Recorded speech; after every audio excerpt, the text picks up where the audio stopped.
En la clase número 19 vamos a estudiar las ecuaciones de Maxwell. Vamos a ver cuáles son esas 4 ecuaciones que estamos viendo aquí. Vamos a tratar de seguir el razonamiento que James Maxwell a mediados del siglo XIX realizó. Maxwell se encontró en su momento con todos los hallazgos de Gauss, Faraday y Ampère, y la genialidad que tuvo fue la de ver en ese conjunto de ecuaciones toda una teoría, toda una síntesis. Entonces lo que vamos a hacer para eso es, hablaremos primero de lo que es la conservación de la carga como una revisión y veremos una nueva ecuación para un caso general. Trataremos de seguir los razonamientos que Maxwell tuvo para llevar adelante su fundación y finalmente veremos un resumen de la propuesta de Maxwell. Por un lado sabemos que en todo nodo la sumatoria de corrientes debe dar cero. Eso está representado por la ley de nodos o la primera ley de Kirchhoff, según la cual en un determinado nodo, tomando esta convención de que las corrientes que ingresen al nodo llevarán algebraicamente un signo menos y las salientes un signo más, en virtud de esta ecuación sabemos que toda la corriente que ingresa al nodo debe ser igual a la que sale. Esto es otra cara de una ley conservacional. La carga eléctrica no puede acumularse en el nodo, por lo tanto todo lo que ingrese al mismo debe salir. Pero esta ley es válida para situaciones de circuitos de corriente continua, para fenómenos estáticos estacionarios. Tratemos de extrapolarlo eso mediante un ejemplo muy simple. Un capacitor cargado se puede conectar o se puede descargar a través de una resistencia mediante este simple circuito con una llave, como vemos aquí. El capacitor inicialmente tiene una cierta energía, está cargado, y en el momento que se cierre esa llave, toda esta energía se va a ceder al entorno mediante la descarga del capacitor y eso va a generar una corriente que durará unos instantes a través de la resistencia. Esta corriente ahora es una función del tiempo y, como dije, no va a ser continua, no va a durar siempre. En algún momento esta corriente tenderá a desaparecer, pues en todo capacitor, a largo plazo, la corriente tiende a ser cero. ¿Cómo podemos argumentar eso? Bueno, por un lado tenemos, esto es un circuito de una malla, podemos plantear la ley de malla propia de este circuito. Si usamos estas polaridades, nos queda que más caída de potencial en capacitor menos caída de potencial en la resistencia debe ser igual a cero. Si recordamos, la caída en bornes de capacitor siempre está ligado con su capacidad y con la carga que él lleve. En este caso, asumiendo que esta carga que está en las placas del capacitor será una función del tiempo, podemos escribir entonces que este término es igual a la carga en función del tiempo dividido su capacidad. Esto será igual, si despejamos de esta ecuación, a la caída sobre la resistencia. Por ley de Ohm, sabemos que esa caída vale la corriente que atraviese la resistencia por su valor de resistencia. La corriente ahora, igualmente, es una función del tiempo, como dijimos. Y más generalmente, la corriente es la derivada de la carga respecto del tiempo. Por lo tanto, si reemplazamos ahora en esta igualdad, llegamos a que la carga en función del tiempo dividido la capacidad del capacitor es igual a la menos derivada de la carga respecto del tiempo por la resistencia sobre el elemento resistivo. ¿Por qué este signo menos? Este signo menos tiene sentido físico de adjudicar que para que esta corriente circule o esté presente aquí, tiene que haber una disminución en la carga del capacitor. Por lo tanto, ahora, una variación en decrecimiento de la carga sobre el capacitor con una corriente circulante por el circuito. Dicho de otra manera, la derivada llega a signo negativo porque la carga en el capacitor está decrementando. Esta ecuación, que repito, viene de una ley de malla, del planteo de la ley de malla simple de este circuito, en rigor ahora es una ecuación diferencial de primer orden. Si nosotros reacomodamos de un lado todo lo que tiene que ver con la carga y del otro todo lo que tiene que ver con el tiempo, llegamos a esta expresión. Para resolver una ecuación diferencial tenemos que integrar ambos miembros de la ecuación. En este caso es una ecuación diferencial simple, y lo que podemos hacer es integrar pensando que este capacitor inicialmente tenía una cierta carga inicial y en algún momento t tendrá una cierta carga función del tiempo. Para ello, entonces, del lado de la variable tiempo, tendremos que hacer la integración desde un cierto tiempo inicial 0 hasta un cierto tiempo t. Este tiempo t será aquel para el cual hemos planteado aquí en forma general una variable q de t.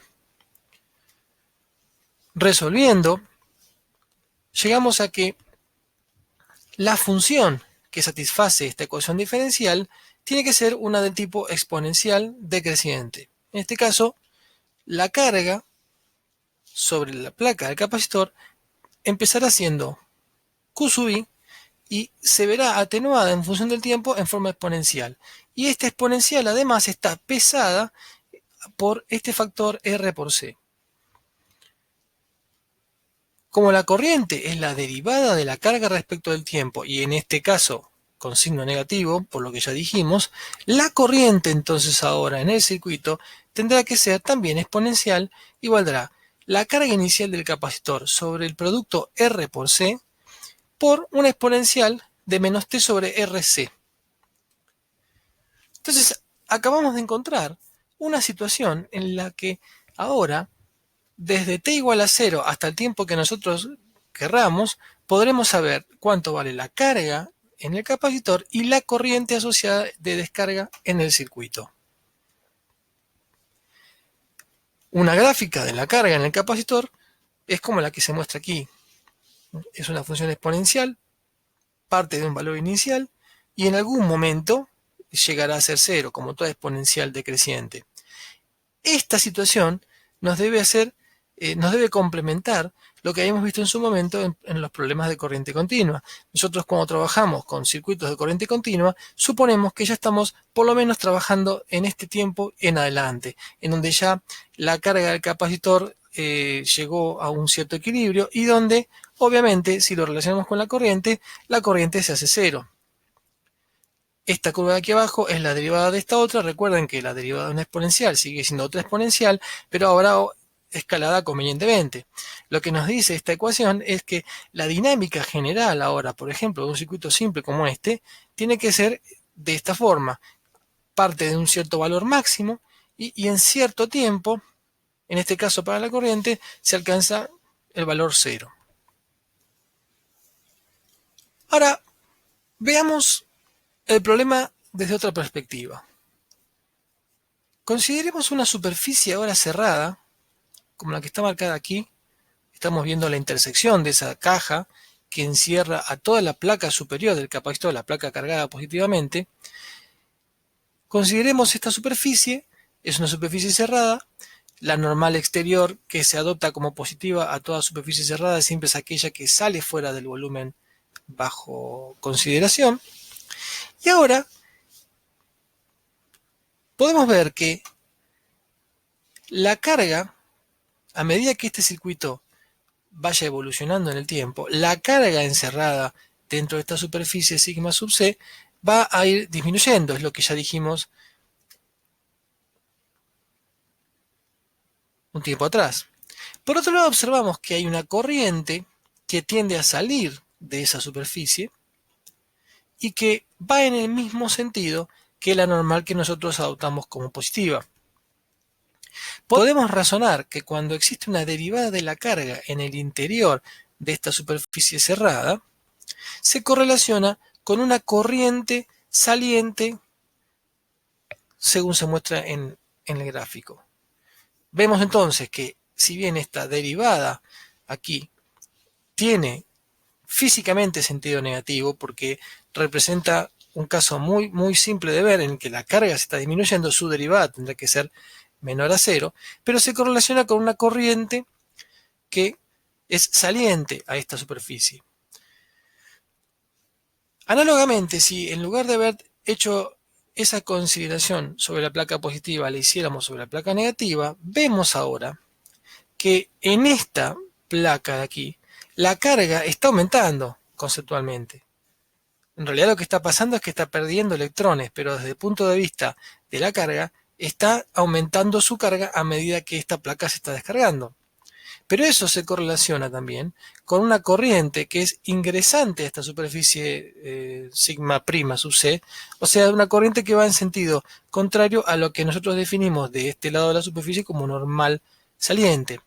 Por lo tanto, la variación de la carga respecto del tiempo, sabemos que aquí será positiva, pero está relacionada con una corriente que será entrante. Al ser entrante la podemos simbolizar con un signo menos. Por un caso o por otro, la conclusión que verificaremos siempre es que la derivada de la carga respecto del tiempo más la corriente dentro de esa superficie deberá ser igual a cero. Llevándolo a un caso general, en donde puede haber más de una corriente, como veremos a continuación, podemos decir entonces que ahora parece haber un caso más general al de la ley de nodos que conocíamos, según el cual ahora la derivada de la carga, o la variación de la carga respecto del tiempo, más todas las corrientes entrantes o salientes a cualquier superficie cerrada, eso es lo que debe ser igual a cero. Por eso llamamos a esta ecuación nueva ecuación de continuidad de la carga. Nosotros hasta aquí habíamos considerado solamente este término, según el cual en un determinado nodo una sumatoria de corrientes siempre debía ser igual a cero.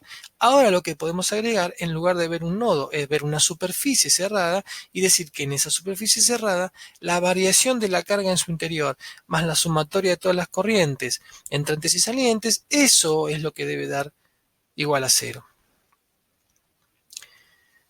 Para darle una vuelta más al asunto, recordando que el vector J es el cociente entre la expresión diferencial de la corriente y el área transversal por la cual la corriente está circulando, podemos entonces reescribirla para encontrar la corriente como la integral del vector J a través de una cierta área transversal.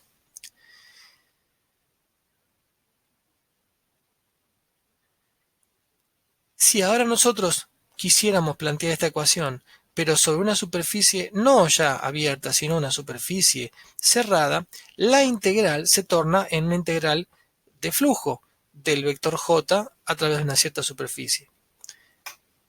Y esto entonces estará de la mano con la sumatoria de todas las corrientes entrantes o salientes a esta superficie. ¿Cómo podemos ver eso? Bueno, pensémoslo de esta manera. Pensemos que hay ahora una cierta superficie cerrada, como esta que está aquí en verde, normal, positiva, considerada siempre hacia afuera del volumen contenido. Ahora, dentro de esa superficie, eventualmente podrá haber carga, que será una función del tiempo, y habrá tantas corrientes como uno quiere imaginar. Esas corrientes, algunas serán entrantes, otras serán salientes. Lo que está diciendo esta ecuación ahora es que la sumatoria de todas las corrientes a través de esta superficie será igual al flujo del vector J. A su vez, hablando en términos de volumen, sabemos que en virtud de la densidad volumétrica de carga, es decir, la derivada de la carga respecto de la expresión diferencial de volumen, tiene que ser igual a este coeficiente. Por lo tanto, la variación de la carga en términos generales ahora puede ser considerada como la densidad volumétrica de carga en el volumen expresado en forma diferencial. Dicho de otra manera, entonces ahora la carga dentro de este volumen definido por la superficie sigma sub c será la integral de la densidad volumétrica de carga a través de este volumen B sub 0 contenido por sigma sub c. Juntando todo, echando mano a esto, a que la sumatoria de todas las corrientes ahora serán iguales al flujo del vector J a través de la superficie cerrada, llegamos a que, en rigor, ahora la derivada respecto del tiempo de la carga encerrada en el volumen más el flujo del vector J a través de la superficie cerrada que es borde de este volumen, eso es lo que es igual a cero. Y entonces tenemos ahora una versión integral o macroscópica de esta nueva ecuación de continuidad. Si echamos mano al teorema de la divergencia, ¿qué nos decía el teorema de la divergencia?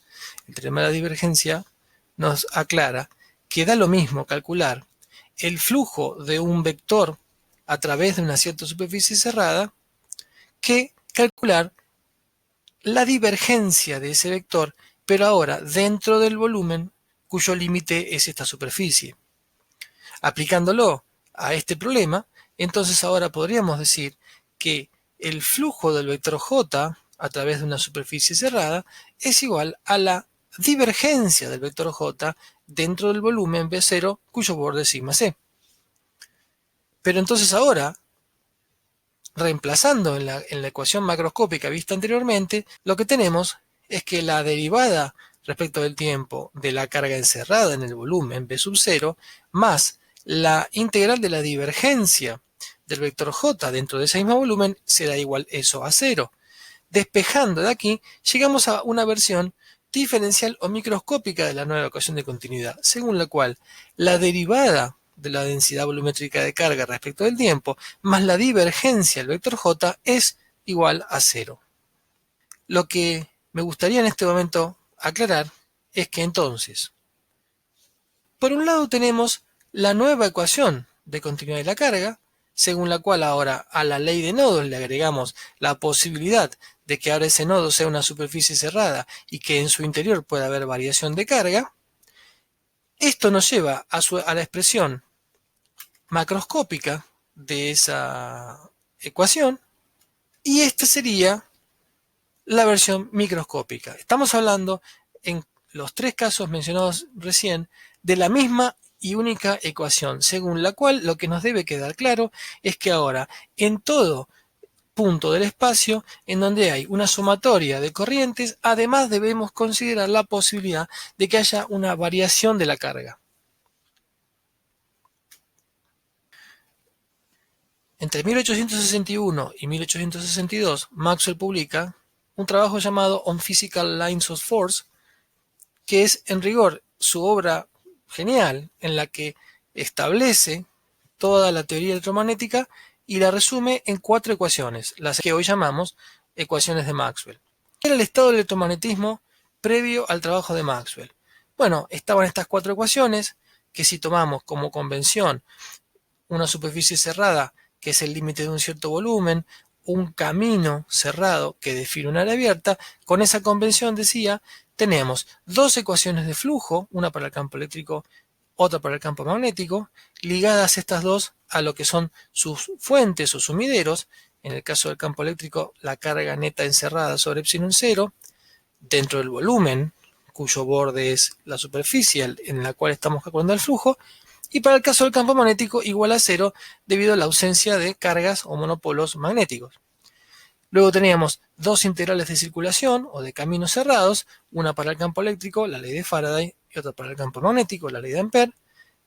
La ley de Ampère lo que nos decía era que la circulación del campo magnético a través de un cierto camino cerrado era igual a un número y ese número era mu0 por la corriente o las corrientes netas encerradas o bordeadas por el camino cerrado, y la ley de Faraday que lo que nos decía era que toda vez que hubiera un flujo magnético a través de una cierta superficie abierta que variase en función del tiempo, se induciría en oposición un campo eléctrico en el camino borde de esa superficie. A esto le tenemos que agregar esta nueva ecuación de continuidad de la carga, según la cual entonces ahora en cualquier superficie cerrada que define un cierto volumen, tenemos que considerar que la sumatoria de todas las corrientes entrantes y salientes de esa superficie, más eventualmente la variación de la carga en el tiempo dentro de esa superficie, será igual a 0. Maxwell probablemente somete estas leyes a una serie de pruebas generales para ver su validez. Entonces, sigamos de alguna manera el razonamiento de Maxwell. Maxwell lo que quiso fue probar cada una de estas ecuaciones para casos extremos. Primer caso extremo, ¿qué pasaría si una superficie cerrada tiende a 0? Bueno, la manera más simple, como un globo, por ejemplo, que uno deja que se desinfle, es pensar una superficie cerrada como si fuese el globo y el volumen como lo que define el globo cuando está inflado. A medida que ese aire va perdiéndose en el globo, la superficie cerrada tiende a cero con un volumen en su interior que de igual manera tiende a cero. Si nosotros ahora aplicamos esta situación de prueba a la ley de Gauss, lo que tenemos que ver es qué pasa con el flujo del campo eléctrico a través de una superficie cerrada que se está haciendo cada vez más chiquita y qué pasa con la carga neta encerrada con ahora un volumen que igualmente se va haciendo cada vez más chico, va tendiendo a cero conforme esa superficie tiende a cero. Bueno, pues lo que nos va a quedar en el caso límite es que el flujo del campo eléctrico en algún momento va a tener que hacerse sobre una superficie que tiende a cero y eso será igual a hacer o a considerar la carga neta encerrada en un volumen que prácticamente también tendió a cero sobre epsilon cero. En este caso, cero de un lado es igual a cero del otro lado. Maxwell entonces comprobó que la ley de Gauss para esta situación extrema se verificaba. Para el caso del campo magnético no hace falta hacer muchas más aclaraciones, como el flujo del campo magnético ya es igual a cero sin importar la superficie. Conforme esta superficie tiende a cero, evidentemente será igual a cero y entonces también podemos decir que esta prueba extrema a la cual sometió Maxwell a las leyes de Gauss fue satisfactoria.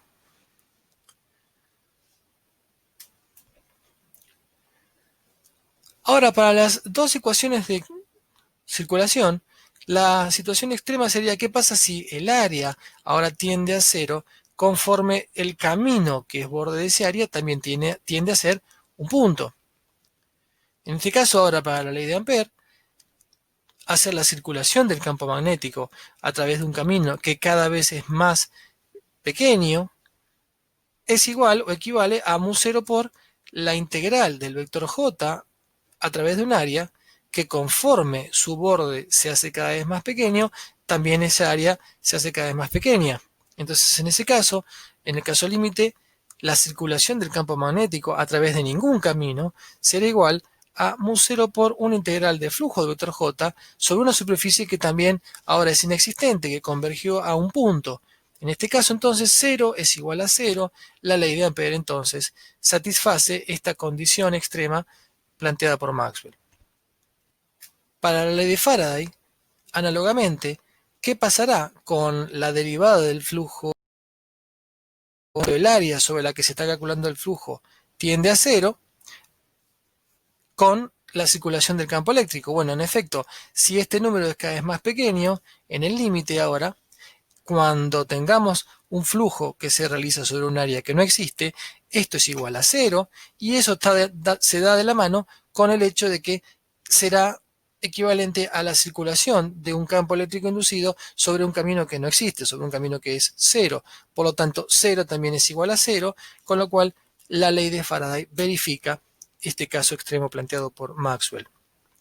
Ahora bien, para Maxwell había otra manera de que, por ejemplo, un camino se hiciera cero. Por ejemplo, si este es el camino y esta es el área cuyo borde es el camino, podría suceder que el camino ahora comenzase a achicarse, convergiendo a un punto, pero dejando tras de sí un área no nula, y que el caso límite sea ahora el área que inicialmente era abierta, ahora converge a una superficie cerrada. Veamos qué pasa ahora con las cuatro ecuaciones cuando las llevamos por este camino.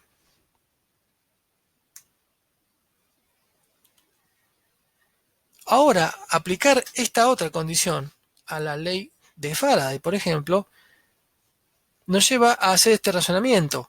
¿Qué va a pasar cuando el flujo del campo magnético se considere no sobre una superficie abierta, sino sobre una superficie que tiende a ser cerrada, mientras que el campo eléctrico inducido eventualmente se analice sobre un camino que tiende a ser un punto?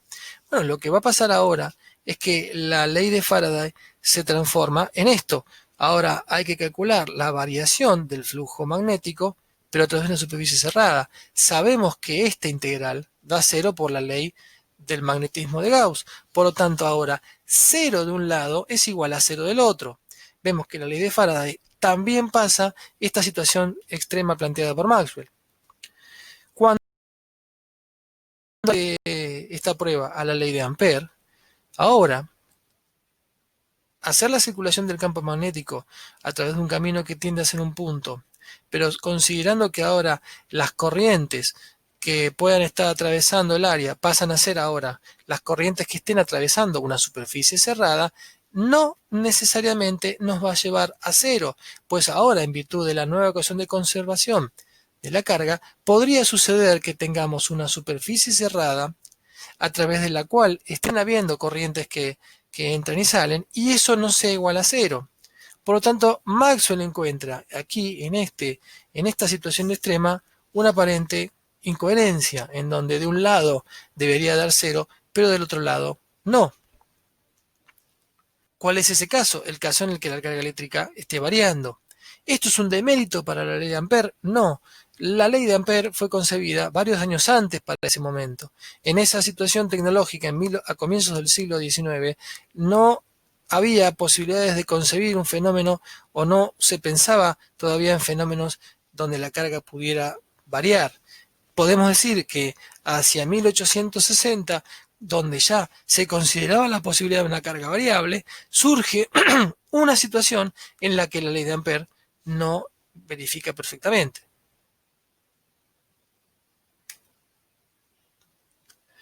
Maxwell entonces hace una propuesta.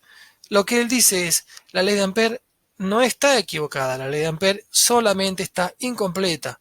No puede utilizarse tal como se la conoce para las situaciones en las que haya una variación temporal de la carga.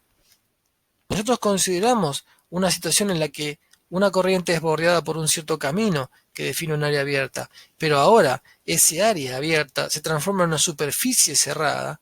La corriente eventualmente puede, por ejemplo, como en este caso, entrar y salir sin mayores problemas. Pero, ¿qué ocurrirá si ahora tenemos una carga en el interior de esta superficie cerrada, como la del capacitor que vimos al comienzo de esta clase, en donde ahora esta carga, al variar, genera una corriente que, por ejemplo, sale de esta superficie? En este caso, entonces ahora, el flujo del vector J a través de la superficie cerrada no da cero. Por otro lado, en el vacío, en donde no existe carga eléctrica ni movimientos de carga, es decir, ni corrientes posibles, vemos que hay una simetría llamativa entre lo que es la ley de Gauss eléctrica y la ley de Gauss magnética, ambas igualadas a cero. Ahora, pues, si no existe carga, la ley de Gauss del campo eléctrico nos da cero, la ley de Gauss del campo magnético siempre da cero, mientras no aparezca carga magnética, y por otro lado no se observa tal simetría en las ecuaciones de circulación, porque la ley de Ampère, si nosotros la aplicamos a una situación donde no existe corriente, es una circulación de campo magnético igualada a cero, pero la ley de Faraday es una circulación de campo eléctrico igualada a una derivada de un flujo magnético. Si bien hay que hacer la aclaración que esta ley conviene leerla en sentido inverso, es decir, esto es la causa de que haya luego la aparición de un campo eléctrico de circulación no nula. Entonces ahora lo que se observa es que si apelamos a esa idea de la simetría, vemos que en las ecuaciones de circulación hay algo que estaría faltando. Vemos que las integrales de flujo son cero, ambas, la del campo eléctrico y la del campo magnético, y vemos que la circulación del campo eléctrico parece estar ligada con una variación temporal del flujo magnético. La genialidad de Maxwell fue pensar que este término que está faltando aquí tendría, en virtud de esta extraña simetría que hay siempre entre lo eléctrico y lo magnético, tendría que tener que ver con algo ligado a una variación temporal de un flujo. Viendo que hay un cruzamiento de lo magnético con lo eléctrico, Maxwell propuso que tal vez aquí haya un término que esté faltando que hasta ahora no había sido posible ver, que es una derivada, una variación temporal de flujo eléctrico. En efecto, si la corriente es la derivada de la carga respecto del tiempo, y si nosotros reescribimos la carga como epsilon 0 por el flujo del campo eléctrico respecto de una cierta área, esto es, despejarlo de la ley de Gauss, llegamos a la conclusión de que hay una suerte de corriente, no es una corriente como la que nosotros conocemos, pero hay una cierta expresión vinculada con la cantidad epsilon cero por la derivada temporal del flujo eléctrico. A esto nosotros lo llamamos corriente de desplazamiento y la hipótesis de Maxwell se cierra diciendo simplemente que a la ley de Ampère, tal como se la conocía, le estaba faltando un término adicional de corriente. Ese término adicional de corriente sería la corriente de desplazamiento, definida en virtud de lo que ya dijimos. Entonces, Maxwell reescribe la ley de Ampère simplemente diciendo que estaba incompleta y que faltaba considerar casos en los que hubiera una variación de la carga en el tiempo que condujeran a una variación de flujo eléctrico.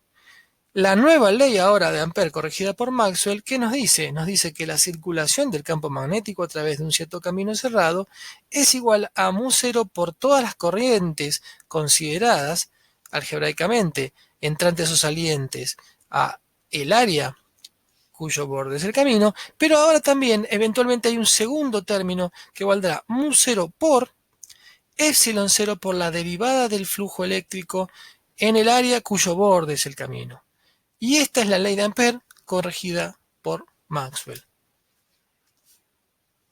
¿Cómo queda entonces ahora este cuadro de 4 ecuaciones? Por un lado, la ley de Gauss del campo eléctrico, según la cual el flujo del campo eléctrico a través de toda superficie cerrada es igual a 1 sobre epsilon 0 por la carga total encerrada en el volumen cuyo borde es esta superficie.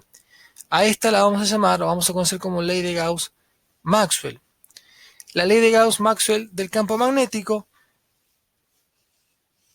como el flujo del campo magnético igual a 0 en cualquier situación donde la superficie sea cerrada. La ley de Faraday-Maxwell, según la cual toda vez que haya una variación de flujo magnético existirá un campo eléctrico inducido que se oponga a él. Y ahora la ley de Ampère corregida por Maxwell o la ley de Ampère-Maxwell, según la cual ahora la circulación del campo magnético a través de un cierto camino tiene que ver con las corrientes reales que atraviesen el área cuyo borde sea el camino, cuyo borde sea este camino, más eventualmente ahora la variación de flujo eléctrico a través de justamente esa misma área cuyo borde sea el camino C. Tan genial es el aporte que Maxwell hizo, que de todas maneras ahora de esta nueva ley reescrita puede deducirse la ecuación de continuidad de la carga. Fijémonos, si ahora la ley de Ampère la sometemos a la prueba de hacer un camino igual a un punto, pero dejando tras de sí una superficie cerrada, observaremos que ahora este término tiene que converger a cero porque estamos tratando de hacer una circulación sobre un camino que no existe, pero de este otro lado, ¿qué nos queda? Nos queda μ0 por la integral de flujo de J sobre una superficie cerrada y ahora μ0 por epsilon 0 por la derivada de lo que ahora sería un flujo de campo eléctrico a través de una superficie cerrada. Son estas dos expresiones que vemos aquí. Si despejamos μ0 y reescribimos, nos daremos cuenta que de este segundo término, recordemos, tiene que ver con la ley de Gauss, podemos cancelar epsilon 0 con epsilon 0 y llegaremos a que entonces ahora la sumatoria de todas las corrientes entrantes o salientes a una superficie cerrada más la variación de carga dentro del volumen encerrado por esa superficie será igual a 0, la nueva ecuación de continuidad de la carga.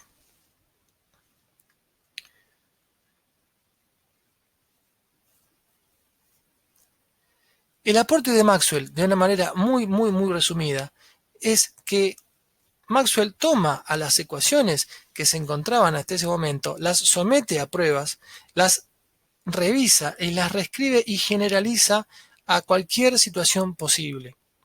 Además, tenemos que decir que Maxwell es el responsable de escribir matemáticamente la ley de Faraday. Recordemos que Faraday había expresado su ley en forma, si se quiere, coloquial. La ecuación tal como la conocemos se la debemos a Maxwell. Maxwell es una persona con una profunda formación matemática y física y fue él quien en su trabajo le puso la ecuación a la ley de Faraday. Y además lo que hace finalmente Maxwell es unificar todo el electromagnetismo en 4 ecuaciones que explican todo. Como muestra de ello, hay que recordar que Einstein se basó en estas ecuaciones para llevar a cabo su revolución en la física durante el siglo XX. Esta es una primera clase, les agradezco la atención prestada, es una primera clase, vamos a ver una segunda en breve en la que tratemos de aplicar cada una de estas 4 ecuaciones a ciertos ejemplos concretos para poder entender un poco más el alcance de estas ecuaciones.